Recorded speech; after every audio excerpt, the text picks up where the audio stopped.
Is this even? All right, it is. Thank you all. Happy to be here at the TNG conference, Big Tech Day. All right. Let's get this going. All right, we just need to get the, there we go. All right, welcome everybody. I'm John Romero, co-founder of id Software, and I'm going to take you on a journey back to the beginning of id Software. Are you ready to be entertained? Yeah. Well, I do realize that some of what I'm about to say may sound insane, but we were in our 20s when we started id Software, and we didn't know that there were any limits. So I grew up in a wonderful small town in Northern California named Rockland with a population of only 6,000. In the 70s, I was massively addicted to spending loads of time in dark arcades playing all the games there and getting really good at them. In 1979, before anyone had a computer at home, including me, I went to the local college when I was 11. And I started learning BASIC from the college students there. I just went up to them and I asked them what were the words on the screen that they were typing. And I wrote them all down and I started experimenting with them on my own on the HP 9000 mainframe that was there. So to keep me at home, my parents got an Apple II Plus. So I was done going outside, and I spent all my time programming games on that computer. So a few years and 20 Apple II games later, I finally learned 6502 assembly language, which was the language that all fast arcade games were written in. Then I could really make 80s games like these. Well, not quite arcade games, but home computer games, which were on the Apple II. Let's just say that the Apple II was my personal home arcade, as well as 1 million other Apple owners. So when I was a sophomore in high school, I did some programming for the Air Force when I was 15 years old. We lived in England, and then my stepfather, he worked for the Air Force. So in order to get into the high school coding class, I showed the teacher that I could program in 6502 assembly language, and I ended up at the aggressor squadron the very next day. I was literally coding in a vault. Because I was a kid, they had to give me false data to use with my code. I can't tell you what I was programming. That's classified. It's an odd but true story. So after high school, I kept making games. By 1987, I was working at Origin Systems. And my first job was porting 2400 AD, an RPG, from the Apple II to the Commodore 64. By this time, I had made 74 games and 3 previous startup game companies called Capital Ideas Software, Inside Out Software, where I ported Might and Magic 2 to the Commodore 64, and Ideas from the Deep, and I was 21 years old. So I went to work at a company that was named SoftDisk at the start of 1989. I learned how to program a DOS PC there, and I was basically making a small game or a utility per month for about a year. Then I created a subscription game product called Gamer's Edge at SoftDisk, and I had to hire a team of game developers. So I hired John Carmack and Adrian Carmack, who were not related, into my department for programming and art. And then Tom Hall came in at night to help us out since he was already working at SoftDisk and he loved making games. So this was the first time that any of us had worked with another person on a game after we had been making them alone for 10 years each. And it was really incredible. While creating our first game together, which is called Slordax, John Carmack discovered the smooth scrolling trick on the PC. Tom Hall and John stayed up until 5 a.m. making a demo. It was called Dangerous Dave in Copyright Infringement. So the next day, I saw the disk on my desk, I ran the demo, and I watched the screen scroll smoothly, pixel by pixel. So it was a massive eureka moment for me. It was like a bolt of lightning hit, and I'll elaborate why that was in a moment. id Software was born that instant on September 20th of 1990. So one thing led to another, and we spent about a week putting together a demo of Super Mario 3 for Nintendo, which they really liked, but they decided not to publish it because they decided to only put their games on their own NES platform, the Nintendo platform, which was a really smart move. So no problem. We just used the technology for a different game, which was called the Commander Keen Trilogy. So like, why would a side-scroller be a huge hit on PCs in 1990? Well, it was because no games on the PC could scroll horizontally smoothly per pixel. The PC had been out since August of 1981, and in 9 years, no one had figured out how to make the screen scroll smoothly, pixel by pixel, until this Dangerous Dave and copyright infringement demo, which led to Commander Keen.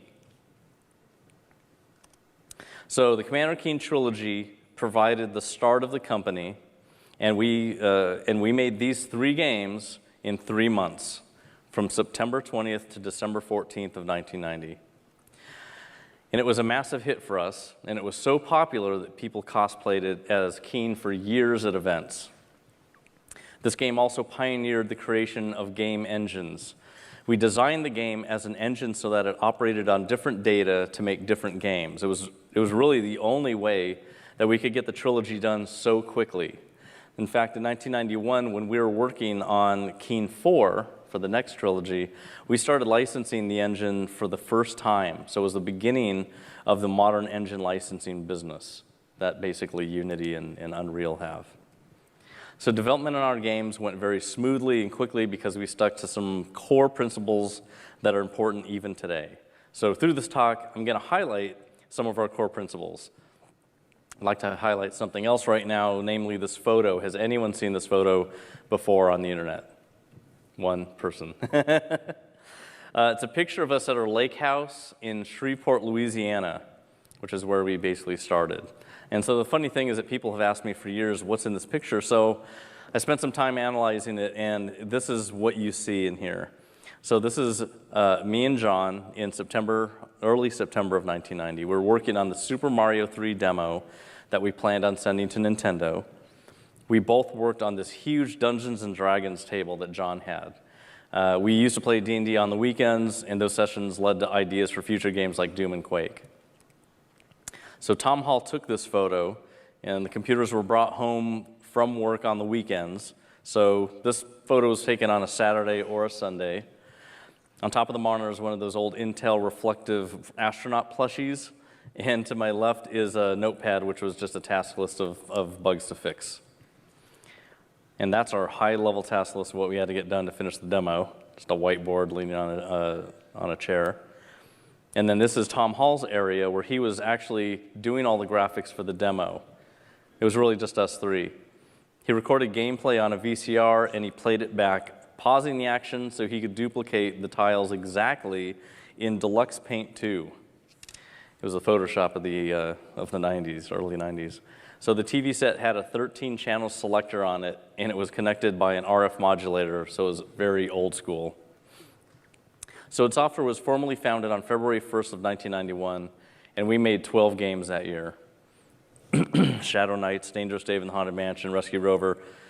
All these games, we actually took 2 months to make each game, but we made 2 games at once.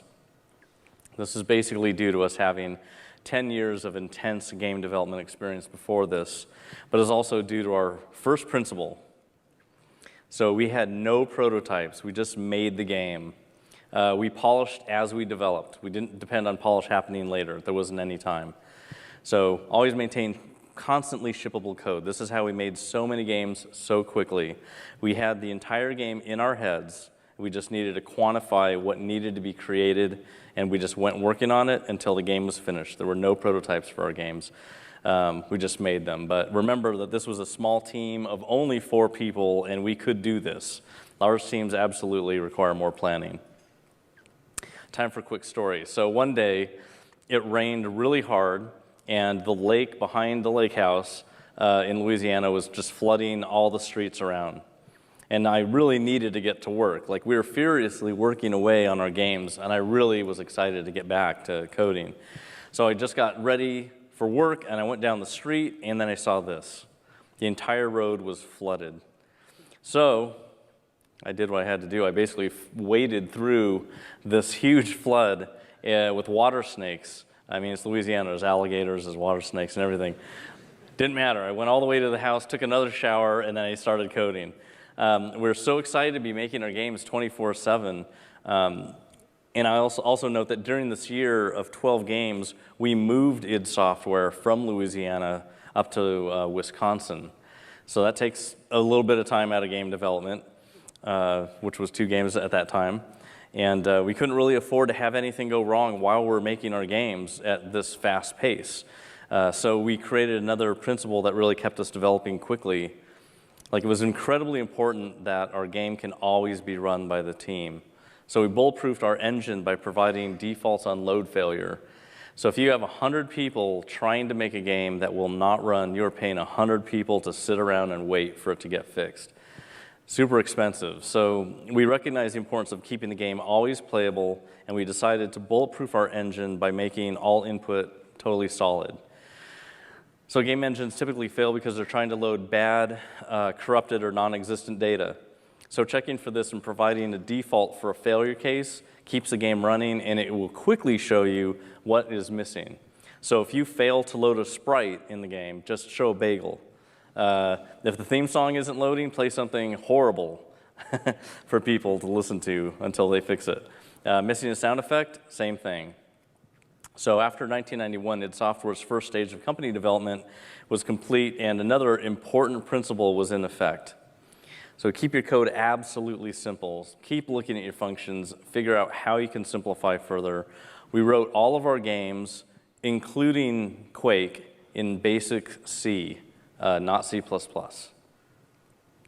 So stage 2 is about to begin. It was August of 1991. We decided to move to Madison, Wisconsin. Tom Hall and I visited at that time, and we found it to be like really nice. Like, Tom used to live there while he was going to college, so we all 4 of us moved up there, and we continued working on our games. Only 4 months later, we're found dead in the snow, victims of Wisconsin's brutal winters that we did not research. Moral of the story, do your research. We knew how to program an assembly language, but not how to ask Tom Hall, hey, what are winters like up here? So after 6 months, we moved to Texas. So we have a new principle. Great tools help make great games. Spend as much time on tools as possible. I wrote a tile editor back in 1991. It was called TED for Tile Editor. TED was used for 33 shipped retail games, several of which were 3D games as well, like Hover Tank, Catacomb 3D, Wolfenstein 3D, Spear of Destiny, Rise of the Triad, Corridor 7, and others. So it was January 1992. We decided to just go all 3D based on Catacomb 3D's promise of possibly a cool game. Looked cool, it just didn't play very cool.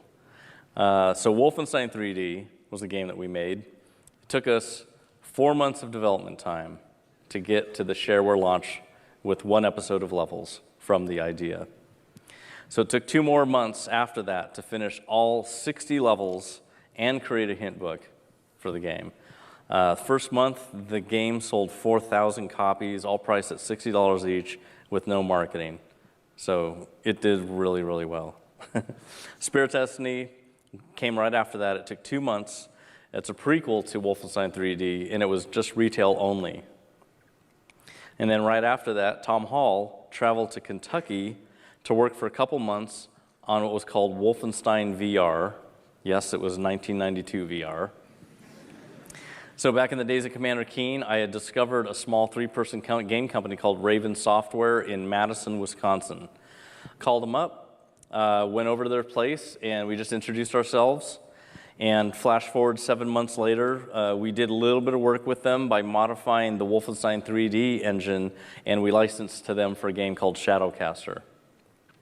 Shadowcaster's technology improvements were sloping floors, lighting, and fog. This engine looked better than Wolfenstein 3D, but it just wasn't good enough for our next game. So John Carmack spent some time thinking about how more advanced should this new engine be for this game that we decided to call Doom.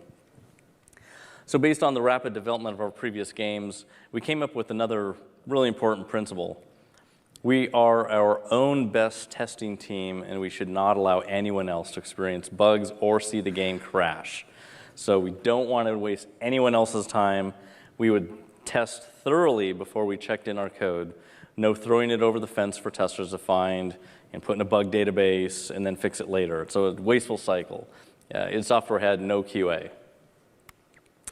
After 1992, id Software's second stage of company development was complete along with another principle. It's a very important one. As soon as you see a bug, you fix it. You do not continue on. If you don't fix your bugs, your new code will be built on a buggy code base and ensure an unstable foundation. If you check in buggy code, someone's going to be writing code on your bad code. And you can just imagine how much waste that creates when you finally decide to fix that bug later on. You're going to be rewriting a lot of code. So the ideas for Doom came from our Dungeons & Dragons campaign, which was full of demons. We also love the movies Evil Dead 2 and Aliens. So Doom's design was a mashup of these ideas. At the beginning of Doom's development, we created a new core principle. This was a big step for us. Use a development system that is superior to your target to develop your game. So before Doom, we were making games for DOS computers while we were developing on DOS computers. So this is what it looked like. There's a Borland C 3.1 IDE on our main 14-inch monitor. And then when we were debugging, we had a secondary 12-inch Amber monitor that we used Turbo Debugger on. Not that these tools were bad at all, but we knew that we could do better if we used more powerful computers and a more advanced operating system to develop our games. So we developed Doom on Next Step workstations. They were light years ahead of DOS. Next Step eventually turned into OS 10. This also meant that one of our core principles was upheld, which was that great tools help make great games. We could make far better tools on Next Step. So DoomEd and QuakeEd were two of the most important tools that we had for creating levels. They both really helped us make levels very quickly and to test them very, very fast on this operating system. So you might not have known this, but we had 5 people on our team while we were creating Doom. After Tom Hall left, we hired Sandy Peterson and Dave Taylor, which brought us up to 6 people. So unbelievably, while we're making Doom, we had to stop all production on the game to create the Super Nintendo version of Wolfenstein 3D as fast as possible due to an unmet obligation that we had made 7 months earlier. So we were starting from never having programmed a Super Nintendo, and it took us 3 weeks because we had to learn the hardware. Then we jumped back into making Doom again. So we uploaded the shareware version of Doom to the University of Wisconsin server on December 10th of 1993. The excitement for the game was just unprecedented. People were creating files in the upload directory that were sentences, like when.will.we.c.doom. We got random phone calls in the office asking when it would be out, and we never published our office phone number. So another quick story. During the final day of Doom's creation, we worked 30 hours. We had the game running on all of the computers in the office to ensure that it was like solid when we put it out. But, however, on a couple computers, the game froze. The menu could be brought up, but the gameplay stopped working. So John Carmack thought about what could possibly be happening, and he figured out a solution without doing any debugging, and he was correct when he fixed it. And we finally uploaded Doom after the 5-minute fix and more testing. And that bug had been there since we started the game on the day 1. So at the beginning of 1994, I started working with Raven Software and developed Heretic using the Doom engine. I really wanted to see how an inventory system in a medieval version of Doom would play. And it turned out really great. Does anyone remember Heretic? All right. A lot of Heretic players. We also made Doom 2 in 1994, over 8 months, and it was released on September 30th. In addition to this, we did the Jaguar port of Doom ourselves. Again, we were multitasking and making multiple games. So we were 2 games in 1993 and 3 games in 1994. So in 1995, we started working on Quake. We had 9 developers at that time. We had 4 designers, 3 coders, 2 artists, and I did both code and design. So I wrote QuakeEd, and I experimented with level design in full 3D. Again, we started with a completely clean code base. No code from Doom was harmed in the use of the creation of Quake. And And that was another one of our principles of development. Write your code for this game only, not for a future game. You're going to be writing new code later because you're going to be smarter, and also you're not tying yourself down to the limitations of your past code. Get used to inventing new things constantly. So Quake's engine was being developed by John Carmack, and the rasterization was by Michael Abrash. This is before GPUs existed. I had to put every pixel on the screen. John Cash worked on the network code. He went on to become the lead programmer of World of Warcraft after Quake. Time for another quick story. So this relates back to our belief that developing in a superior operating system can result in a better game. So while we're making Quake, we made a deal with Cray supercomputers to buy a Cray 6400 super server for half price. So our plan was to have our development team connected to it so we could BSP and light our maps, as well as crunch whatever kinds of new data that we would create with our next game's engine. So the computer room in Quake's DM3 level was going to be full of Cray computers, the C-shaped computers, as a reference to this new hardware that we were going to acquire. Unfortunately, Cray was bought by Silicon Graphics before Quake was done, and the whole deal fell apart. So the computer room in Quake is filled with the usual rectangular mainframes instead of C-shaped Crays. So after publishing Heretic, I started working with Raven on the next game, which was called Hexen. And I wanted to see how an FPS would play with a hub-level system and character classes. And Hexen launched on October 30th, which is called Devil's Night, in 1995 during a Deathmatch 95 tournament that was happening at Microsoft's campus in Redmond, Washington. So a month later, I got Raven started on my next game design, which is called Hecatome. It was going to be the third game in the series. So Heretic, Hexen, and Hecatome. The Hecatome was never finished. It was turned into Hexen 2, and it wasn't the same game design, so you can't go looking for Hecatome in that game. During this time, we noticed a small game company making some pretty cool games like Raptor, Call of the Shadows, and we brought this company down from Illinois to make a game that we would publish. So they called themselves Rogue Entertainment, and about 14 months later, they released a game called Strife, which used the DOOM engine. It was an FPS RPG, and it was really, really fun. Way back in 1996, it showed that combining genres could actually make a really cool FPS.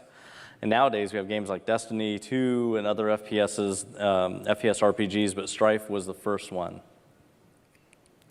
Also during 1995, we created the Ultimate Doom, which was a retail version of the full version of Doom that you would register over the phone. And we added an extra episode to it. And we also came out with master levels of Doom. So its software was still 9 developers in size, and we released 2 games in 1995 while we were still working on Quake. So work continued on Quake, and 14 months after we started, we released Q-Test on February 24th of 1996 for the world to test our internet gameplay. So during the next 4 months, we worked very hard to complete Quake. We also released Final Doom, which was created by Team TNT and the Casali brothers, and Death Kings of the Dark Citadel, which was an additional set of levels for Hexen. So one important principle that helped us get Quake done faster was this one: encapsulate functionality to ensure design consistency.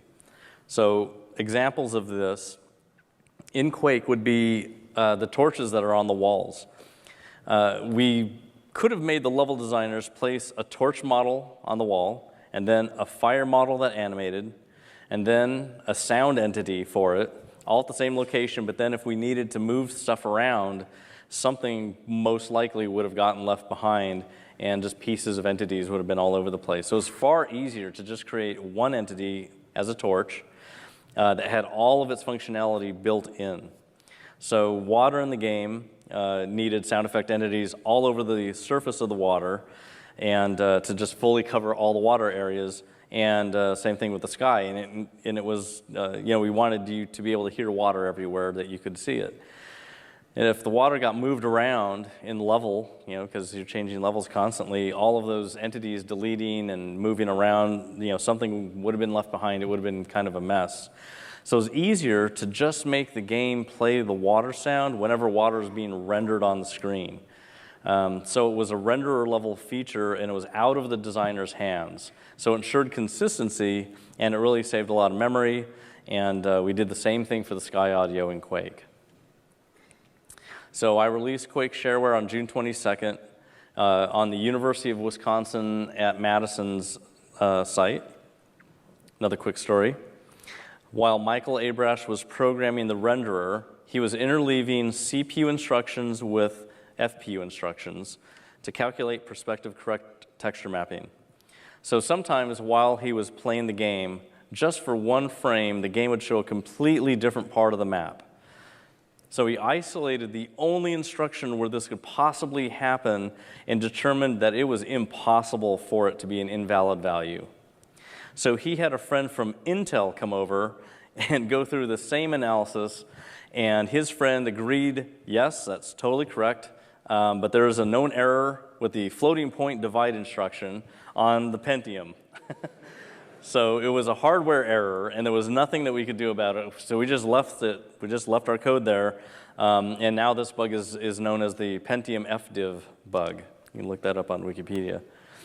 So Quake is a game that introduced the world to mouse-looking, high-speed, true 3D world, internet multiplayer, and in-game consoles, where you can pop up a console and just type commands into the game.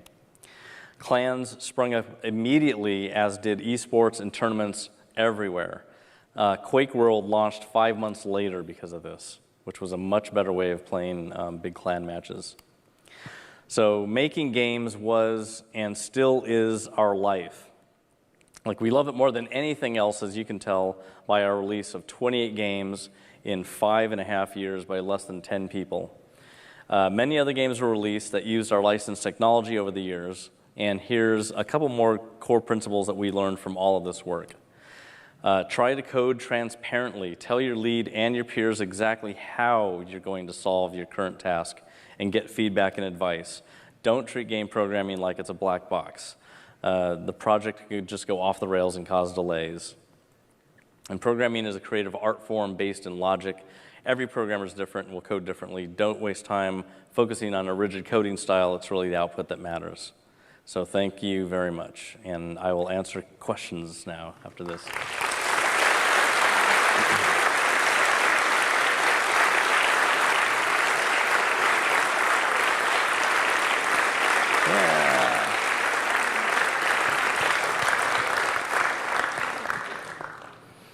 Yeah, we have plenty of time for questions. Lots of time for questions.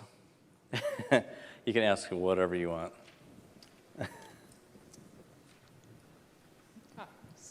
There's one over there. One interesting development in the history of games, you've talked a lot about releasing your games as shareware, and then that would kind of get people into it, and then you'd sell it afterwards. And now these days, it's free-to-play is the big model, free-to-play and selling add-ons and stuff online. Where do you see this development going in the future? The funny thing is I kind of look at free-to-play as just a newer form of shareware, because you're giving people a game to play, and if they want more, then they can buy more stuff. It's episodic purchase kind of stuff where you would just play the first thing. There's a lot of different business models now in the industry, and they all work for different kinds of games. Microtransactions work for games that are designed for microtransactions. That's a totally different type of design when you're making a game for microtrans versus a subscription-based game that doesn't want to be different because of its business model. So a game like World of Warcraft that is a subscription model still, basically they can still do the subscription model because people are still going to pay it because they want those characters. They're going to continue playing the game, and they want their accounts around for years, so they just keep on paying it and keep on playing because they love the social element and they like the expansions. And they're still paying for expansions on top of it, so it is kind of like an episodic as well. So it's like a subscription-based with a big episodic purchase once every year or so. But yeah, lots of games are, most games are free though nowadays. And they have the option for an in-app purchase. So we were doing something kind of new back then by giving the games away for free, because it was something that didn't really happen. Like back in the day, there weren't even demos. You couldn't download demos for games. And there were no such things as cover CDs on magazines either. Like what you did was you went to the store and you really hoped that what you saw on the back of the box was what that game was going to be. There was no way that you were going to find out by playing it actually before you bought it. So it was really everybody taking a big chance, and now the consumer's in control really, and everybody can play anything they want to, they can really try out a game. So it just makes games better. You can't hide behind your box. All right, any other questions? Over there.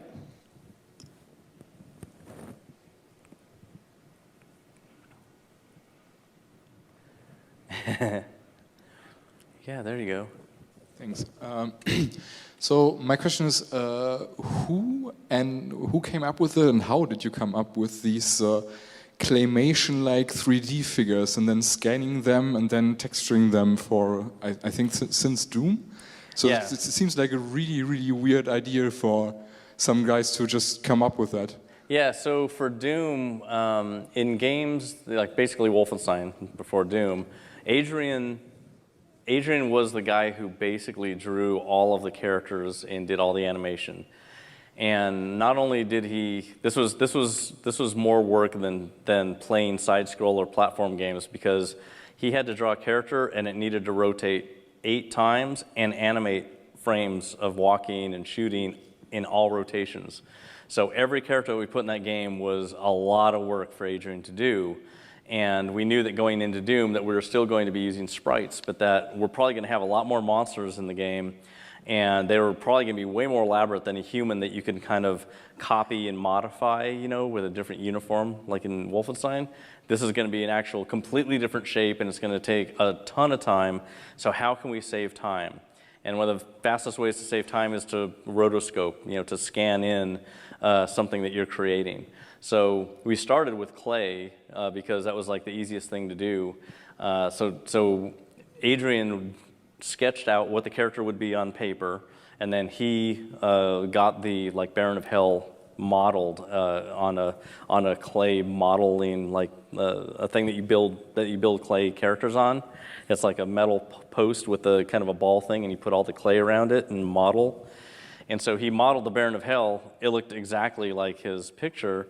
And we built a lazy Susan kind of thing. So it's a circle that we could rotate. It had specific rotation marks on it. And we had a video camera that was pointing at the clay thing, at whatever was on the stand. And so we would take a picture. This camera was hooked up to a Nextcube workstation. So we would basically, on the computer, just capture a frame, and then somebody rotates the thing another eighth, take another picture, and just do this. And then you animate the character a little bit, and you have to kind of remodel it because it's tearing it when you're animating. And then you do that all over again for all 8 rotations and for every animation. And when you do an animation for a character, it's like there's walking, there's attacking, there's getting hit, there's getting killed, there's whatever else it's going to do. That's a ton of animation, ton of rotations, and so it really did help to create them in some physical format where we could take a picture and then we just pixel edit over it. So the shapes and all the stuff is defined already, and now you're just kind of defining the colors on the shape, and it went a lot faster. But the problem with the tearing of the clay got fixed when we got a Hollywood model maker to then start making all the characters, so we didn't have to do it ourselves, and we didn't have it ripping and stuff. So it was latex and metal and all that for the other creatures that we created. Yeah, we had a lot of fun creating new ways of making stuff. All the weapons in Doom are actual just toys from a toy store that we just put in front of the camera and take pictures. Rotate it, now you have a different weapon.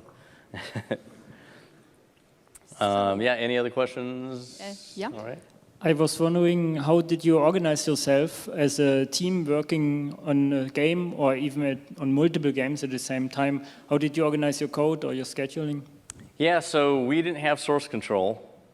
So we had floppy disks and hard drives. So what we did was, there were only 4 of us for the first couple of years, and what we did was we kind of divided up the work. So John was going to work on a specific part of the game, and those C files were his files, and then I was going to work on a different part, and then I would have my files, and I have my headers, and he has his headers, and I think we had a common header that included the headers. So it worked out really well. We didn't stomp on each other's code, and we never went into each other's code because we just had a really good separation. It was like he was making the engine stuff, and I was making the gameplay stuff. And at the same time, Tom is working on levels, so that has nothing to do with the code stuff. And when I was working on levels, Tom and I would decide who's doing what levels. So I'm not touching his, and he's not touching mine. And so everything is just very, like no one stomped on anyone else's stuff. And nobody's drawing art, so Adrian never got hassled with any problems. So each person was, even if I overlap on code and I overlap on design, it was already figured out who was going to do what, so there wasn't any stomping, and that's the only way for us to go fast. There was never a merge ever because we just didn't do that. So we organized ourselves that way, and it was all just for speed. Like the organization was just to make us go fast in development. So yeah, that's, if you have any other questions about that, follow-ups. Yeah, any other things? Yeah. Programming, anything? Yep. Hi. Yeah. So you were publishing your games crazy fast, and you did it on purpose. Yeah. So today, with today's mobile games, a friend of mine is making a mobile game, and he's like for 1 year in beta now, and he's like, it's not finished yet. I need to have the shop in, I need to have that in, balancing is not perfect. And I'm like, it's never finished. So what kind of tip would you give a developer like that, or so how to get it out? Yeah, so the first part of any project that's really important is just to scope the project. Like, how much are you going to actually make? What does your release look like, and what are you going to do post-release? So you always have to have like the minimum viable product, or what is the thing that will identify it as a specific game that you can expand upon, or maybe you're deciding not to even expand it, but just to release it, just to get it out. But you have to define what it is that you're going to make so it doesn't go on forever. Because if you don't have some sort of constraint, whether it's a date constraint or it's a size constraint even, like when we were making Quake, we had a size constraint. We basically said every level, none of the levels in Quake can be over 1.4 megabytes. If you make it over that, you got to fix the level. So it's just like that. That's like, wow, you could do all kinds of stuff in design. You could do all kinds of crazy, tricky things in design, but what it comes down to is that file too big? So you figure it out, designer. And so, you know, with game development, it's like, what are the features that are going in that game, and like solidify what those features are, and you get everything quantified as much as possible. The only way to actually get stuff done quickly is to say what it is, what goes into it, how much stuff is in it, how fast can we get this thing done, you know. Is at the beginning. You do it at the very beginning. There was a game that I had to make. I had to make it in 2 months, and I went to consult at a company. They needed this game done. I came in on the 1st of August. They needed it shipped on the 30th of September. So, and I was making it for Facebook, so I'd never made a Facebook game before, and I really needed to like learn the ecosystem as fast as possible and the monetization strategy that was common, and just like what are games on Facebook like. And I spent 3 days researching everything about the games, the state of the art of the games. I didn't really care about the old ones. I only cared about the ones that were recently released by the big companies that mattered. So I figured out what the monetization model was, where the pressure points should be to monetize, and the kind of game that I needed to make, because it needed to be a game that 43-year-old women played. So I had to do that, and I had to like it too, because I want the game to be really, really fun, and I want not just to make a game for women, but I want to play it too. I want everyone to play it. But there are specific things that I needed to put in the game as a designer that a guy wouldn't see, that Brenda could see, and she could identify the things that I needed to change. But we did this thing basically after doing this 3 days of research. I just got the team that we had at that point, which is I think 7 people at that point, into a room and basically told them for about 3 hours everything that was going to be in the game, all the assets that we needed to make, all the systems that needed to be created, and it just got broken down into stuff that had to get created to make this thing work. So even though a game is very creative and it's very organic, sometimes it can't be too organic when you have a real tight constraint. So because I'd done it for so long, I knew exactly what was going to go into it, and we could break it down, and everyone just started working. And it actually took 19 extra days because the game wasn't fun at the end of 2 months. And so luckily the owners of the company could let me have 19 more days to get it done and shipped. But it turned out to be a really cool game, and eventually, after 6 months, 25 million people per month were playing it. So it's huge. Thanks for the interesting talk. I'm interested in how much time do you actually get playing your games compared to developing? And do you also play other games, or is it like you only play test yours? The funny thing is I think I play my games more than I play any other games. Just because we play Quake in the office every single day. So we have deathmatch every day. And yesterday I had a Doom tournament in Berlin. So I just play my games a lot. Not that I only care to play my games. I want to play lots of other stuff because it's really important to see what's happening out there because they give you really cool ideas for new things. It just so happens that our office is addicted to Quake 1. So everybody's playing it. But yeah, I play mobile games and play games on PC. I really don't play console games so much because I like mouse and keyboard input more. And there's just a ton of indie games out there to play. It's easier for people to make games that can be delivered on a PC or mobile than it is for consoles. So there's a lot of them out there. There's a lot more of them. They don't need to be approved by Sony or Microsoft. So I get to see a lot of Wild West crazy kind of stuff. Oh, there you go. Yeah, I had a question. So Okay. as we've seen, you've created a lot of games, but are there, over here, Oh, there you are. are there any noteworthy projects that you had to scrap for whatever reasons? Maybe some games we never heard about. Projects that I worked on that no one's heard about? Yeah, and that maybe somebody beat you to market or you created World of Warcraft in the 90s already. Well, so when you make a lot of games, there's typically a bunch of games that just don't make it.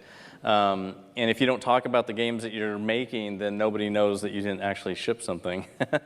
I've made 40 games at least that haven't shipped. But probably the biggest one that never shipped was an MMO that I was working on for 4.5 years. I had 100 people every day working on it in the office. And it was really amazing. It looked like World of Warcraft, but it was made for kids. And the game didn't ship because the technology that we were using basically broke when the world got too big. And that was a major, major issue, obviously. You can't ship this MMO when you can't actually make it the size that you've designed it. And to redesign the whole thing would have taken probably a year. We either fix the tech or we redesign the game in a different engine. It's going to take a year, and you can't have 100 people waiting for you to do that. So I basically just had to kill the game.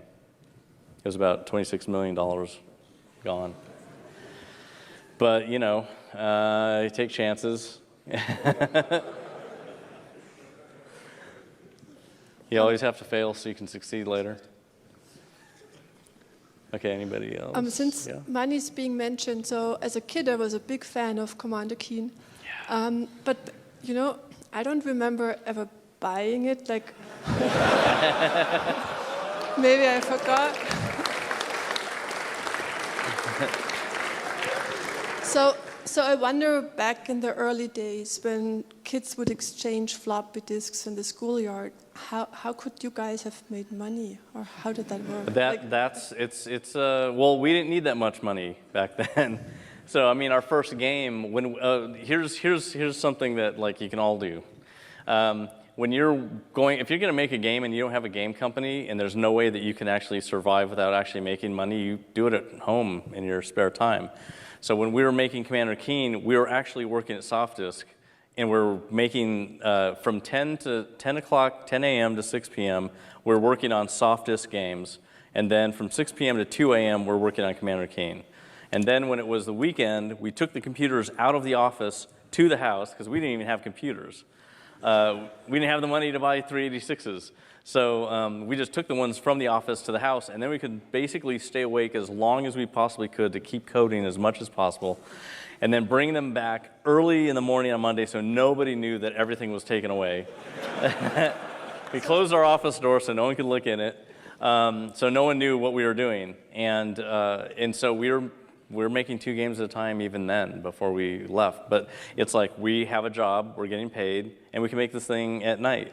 And when we put the game out, basically we were going to get a check in a month. So the game came out on December 14th. On January 15th, we got our first check. It was for $10,500, which is half of the money that it actually generated because we had a 50-50 split. And we're like, that's more money than all of us need to live on. Because we don't care about, we're not trying to get rich. We just want to make games all day long that are our games that we own.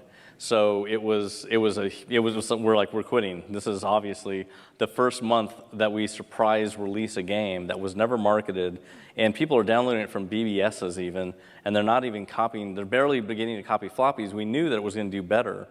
And actually by 1 year later, the company was making about $50,000 per month still off Commander Keen, off the first one and a couple other little things that we were doing. So it was doing really well, and we stayed the same size. So it was great. We could buy a lot of better computers, and we could buy file systems, and we could move around. We didn't have a problem with money, and we could just focus on making games and pouring the money back in the company. So the piracy thing for us. We were giving it away anyway. Like, we're giving the shareware copy away, and it was not that easy to spread games around back then. You had to have physically a bunch of discs, and you had to spend time and be in a physical location with somebody. So piracy was way lower than it is on the internet nowadays, where it doesn't matter. It's instantaneous and it's everywhere, which is why everything's so free now. But back then it was harder, but I mean, I got my start doing the same thing. I couldn't buy all these games for the Apple II that I needed to play to understand game design. So everybody does it, in the creators, if you read their stories later, like say Prince of Persia creator Jordan Mechner, he created Karateka and stuff. He's got a really great story of how his career's been going. He's done extremely well. People pirated the hell out of his stuff. It's some of the best games ever. But I don't think it really hurts everybody. Back then, I don't think it hurt as much. Today, it probably does because it's so easy to do it, which is why there's all kinds of copy protection on consoles now. So yeah, that's how we could survive. We just needed enough to make games. I really like the slides you threw in on design principles. I mean, and you also worked as a kid, I understand, on some classified projects. Yeah. So do you have any advice for the Boeing engineers for the 737 MAX? Or do advice? Yeah. Or do they talk to you? I mean, about their software, about their maneuvering, what is it called? Augmentation system. Oh, augmented reality or whatever? No. They call it maneuvering characteristic augmentation system or something. It's about these 2 crashes of brand new Boeing 737s, which occurred because they tried to fix a design problem with the hardware, with the placing of the engines by some software, and they didn't tell the pilots what they actually had done. And I wonder if that is also some of your concern, or whether Boeing talks to you about that, for instance. I mean, that could easily happen in any game. I mean, when you have a team full of people, you're hoping that they're coding everything correctly. Yeah. If you don't have really good communication on a team, you'll have things like 10 random number generators. Like someone new comes on the team and they're just like, where's the random number generator? And someone's like, I don't know. And so they just like make one. And it's like the 10th one that somebody else made because they weren't actually onboarded the right way. So communication really is the key to making sure that your game isn't in some weird state. Hopefully that's the answer to the question. You've had amazing successes that impact us to this day, but you also mentioned the low point of scrapping the game with 100 developers. Do you have any advice on how to handle the high highs and the low lows, and maybe the quick change between high highs and low lows? Let's see. High highs, save all your money. That's one real smart thing. And don't, just keep on doing what you're doing, because that's the reason why you're there. You know, don't change everything just because now you have a bunch of money. Like the thing that we had to do that was kind of new was we had to handle all of this press. We weren't used to being interviewed. You know, like I remember the first time we did an interview, it was over the phone for, I think, a radio station when we had just released Wolfenstein 3D. So that was the first time that we actually did an interview, and it was really cool. We're like, wow, this is great. They're going to actually print something about us. And, you know, fast forward, you know, another year and a half or 2 years, and it was insane. Like the phone was ringing all the time, and there's a ton of incoming stuff, and you know, journalists ask a wide range of questions, and you got to make sure that you have the right person who can answer all of those questions available. So I was volunteered basically to do anything that was technical, any kind of technical questions that the journalists had. I could answer every question about everything, and if it was more high level, then Jay, our CEO, could answer those. But it was massive, you know, after Doom came out, just the amount of press. Even after Wolfenstein, there was a ton of press, but Doom was just like huge. And so the thing that we had to do different was we had to handle that stuff, but we didn't get bigger, unfortunately. Like, it would have been good to have a communications manager in the company just to handle all of that incoming stuff. Instead, I'm having to do it while I'm doing development as well, you know, so it was just a lot of work. But, you know, just keep it as the same as you can for what success that you've gotten. Sometimes you need to expand, though. You know, like, it would have been smart for us to actually get some more people to take on stuff a lot earlier than we did, or even to change the structure of the company to handle Quake in a better way. But those are just things that you learn while you're going through it. Low lows are expect that you know, that failures are a way to get closer to a success. You're learning something. Right here. You got so many things right with Doom, which was not the first-person shooter, not the first-person shooter, but one of the first. And like, it seems like a stroke of genius that you hit so many things that people are still looking for today. And basically, it's a multi-layered question. Like, why did you get so many things right the first time? And when you look at the industry, what people are producing, not many things live up to this level of hype, and especially to this level of still being played today.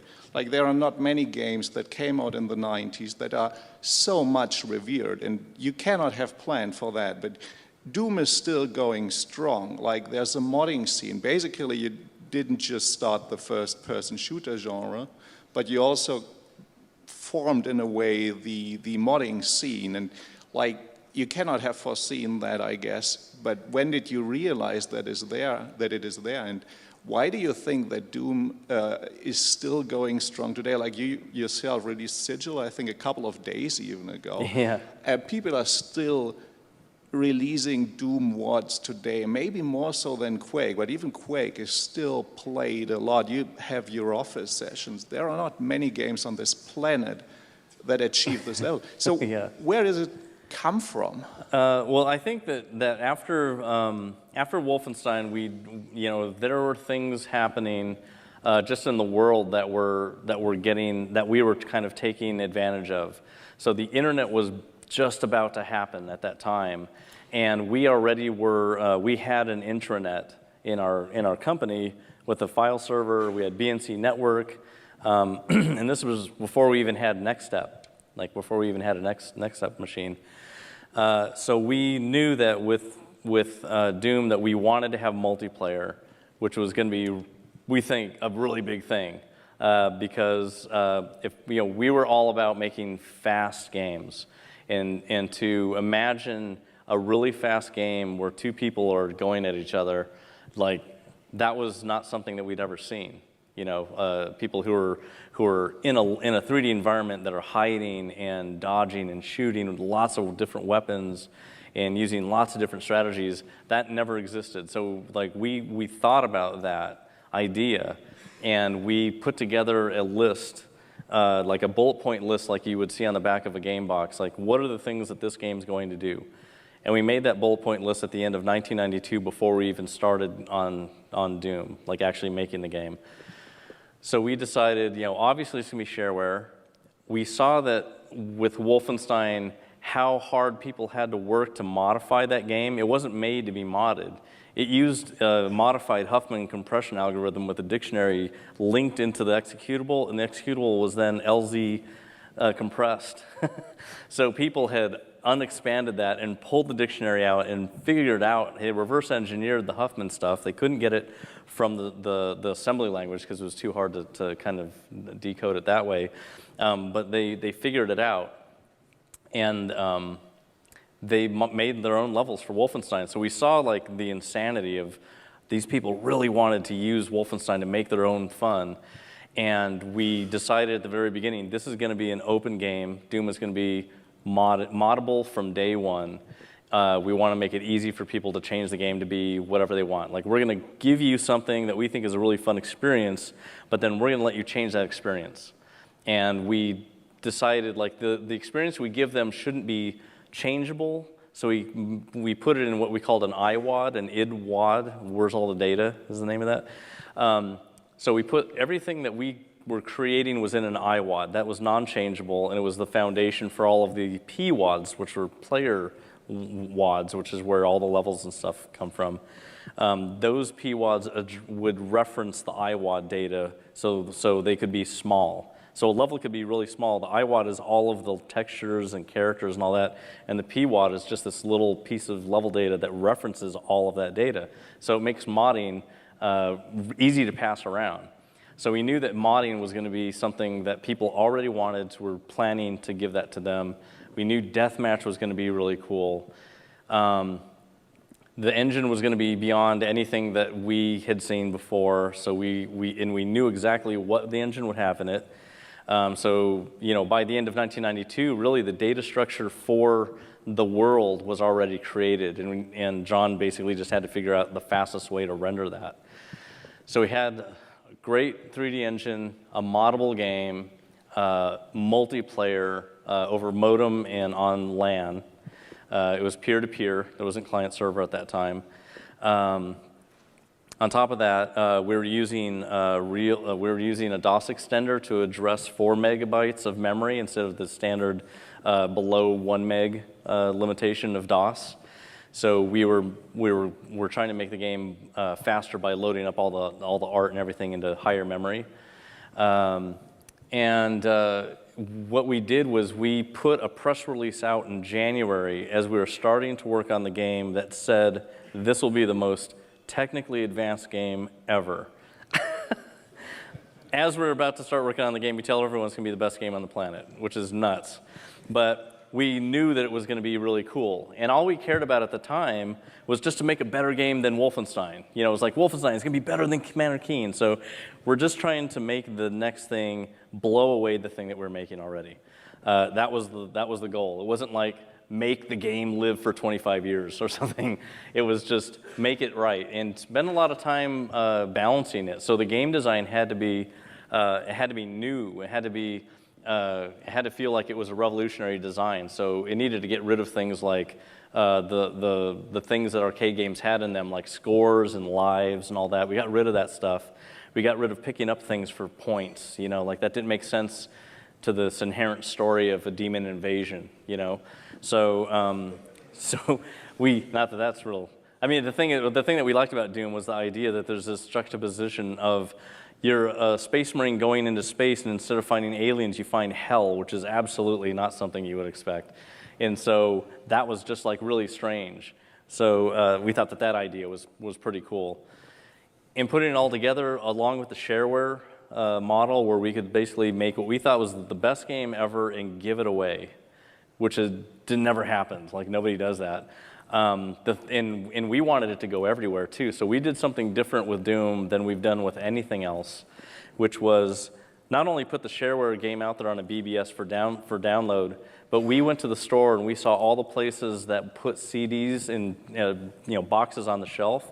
We contacted all those companies and said, if you put Doom in a box for $10, you keep all the money. We don't want any of it. We just want you to put it on the shelf. So there were 10 different copies of Doom on the shelves in all the stores, and it was really like, how cool is the box? You'll get that one. They all have the same version of Doom in it, because it's all just shareware. But nobody had done that before, where they're just saying, you can make money, and we don't want any of it. So it was everywhere. So it really helped the saturation, and we never repeated that. But it really worked out. And releasing the source code for Doom was probably the biggest, most important thing that we did, because then people could extend the engine to today or even into the future and make it even look better. It's like you can make it do what Quake can do now. So it's like extremely advanced, and mapping techniques have got massively advanced, and people still love pushing that engine. It's the easiest engine to make levels for, really. There's nothing easier. So we kind of knew that we were going to make a really cool game, but not that something that was going to live for decades. People called up a 1-800 number and paid us, I think it was $30 or something, or $35 over the phone with a credit card. That's how we sold Doom, was over the phone. And then eventually we got it in the stores, and Doom 2 and all that stuff. Everything got retail. But yeah, at the very beginning it was just on the phone. All right, is that it? Okay, I think one last question. Oh, good. One more over question. Here. Hi. Thanks for the talk. It was super inspiring, and my question is about inspiration itself. So back then you said you were playing a lot of D&D and you were watching horror movies and being inspired by that, but you released Commander King. Yeah. What inspired you for this game, and what inspires you now? So Commander King, so at the very beginning of id Software, from Slordax, really, all of our games were designed by Tom Hall. So he was the creative director of the company. We had 4 people. We couldn't overlap all over the place. So someone had to be in charge of coming up with what was the next game that we were going to make. And so Tom was the guy whose job it was. Whether he came up with the initial idea of the game or not, his job was to take that idea and break it down into all the assets and all the systems that had to be made, and then to just creatively guide it and go like, okay, we're gonna have this jungle level and this other, he would come up with all the levels, he would come up with all the bosses, he'd come up with all the characters and the weapons and everything that we were doing. And Tom was just a real positive guy. He is Commander Keen. Like, Tom is Commander Keen, absolutely. You meet him in person, nicest guy ever. And so we were making his childhood, basically. That's Commander Keen, his childhood. And so that's why all of our games were kind of like that. And then Wolfenstein was like me saying, we need to make Castle Wolfenstein. We need to make Castle Wolfenstein in 3D and just like blow stuff away. And so that kind of changed everything after that point. But it was really Tom's influence over all of those games that we made it in the early days. And then with Doom, it got even like crazier. And then Tom left it halfway through because it just wasn't his kind of thing. But then Doom came out the way that the rest of us wanted it to be. Is that it? Great. Thanks for the very inspirational talk. There's one organizational thing. I see many of you are getting hungry and nervous. there's also beer from the barrel on the first floor, and also something to eat. We have also beer and wine over here, so you can go wherever you want, wherever there's less people. And so what I'm going to be doing is I'm going to be at this table here, and and if anyone wants to buy a poster or a book, we're only selling one or the other because we want to make sure that everybody is. Oh, sorry, they're free. Sorry, I didn't know that they were free. So one or the other, you get to choose either you want to read a 300-page book about what I just told you, or you can get a Doom poster. That is a unique Doom poster that you can't buy anywhere. So yeah, it's either one or the other. So we'll just have a line of people, I think, going down the front here, and then if you want me to sign something, then I'll sign it. All right, thanks.